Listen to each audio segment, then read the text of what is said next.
Cherry, which is by the Russo brothers, who obviously we've said have done the Avengers kind of box office records breaker. This is much more kind of back to their roots. It's based on a book by Nico Walker.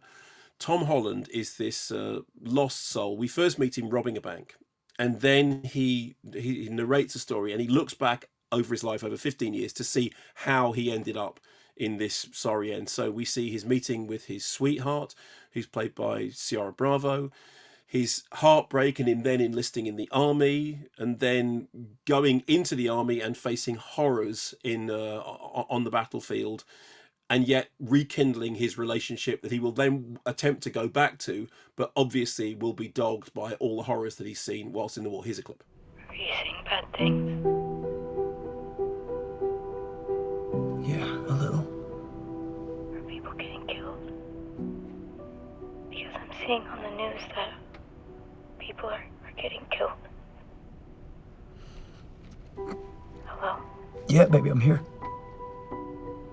You're gonna make it through this, okay? I know that you're gonna make it through this. Could you just talk about you for a second?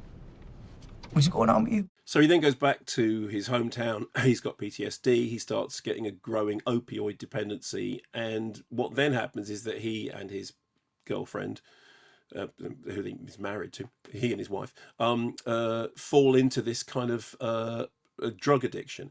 And it's described by the Russos as a kind of like a modern post 9/11 love story about how huge amounts of life gets lost due to bad decisions. And it's very stylistically adventurous. I mean, what it does is it kind of plays with genre so that each different section of the story is almost like a different genre of movie. So there's the bit at the beginning when they're falling in love, which kind of invokes like, magic realism. And then there's, the boot camp, which is very much like Full Metal Jacket.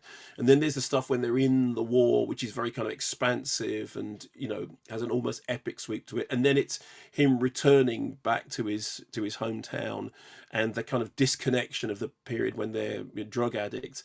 And then the bank robberies, which are done almost as kind of like semi-comedic, almost sort of sarcastic, cynical afterthought. I mean, at times it can feel a little bit like the style is everything, and that it's that it doesn't have the substance that it perhaps ought to have. But Tom Holland is very good at drawing the audience in. I mean, obviously the audience love him anyway because he's a known quantity, and he's very empathetic, and he's very simple, and he's very easy to like him, and therefore be drawn through the story because you like him.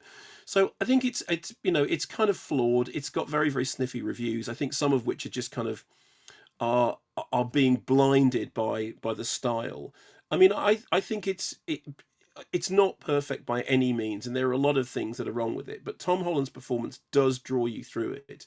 And I think that idea about essentially changing the genre of the film with each different section of his life is an interesting idea, because I think it is true that you do experience life as different. Sometimes you don't know which genre of film you're in. You don't know whether you're in a comedy film or a horror. This is like in real life. And I thought that the filmmakers were tapping into that in a kind of interesting way. Also, it's got it's a very good score by Henry Jackman, which I liked very much. So it's not perfect, but it's kind of interesting. It's on Apple TV Plus now.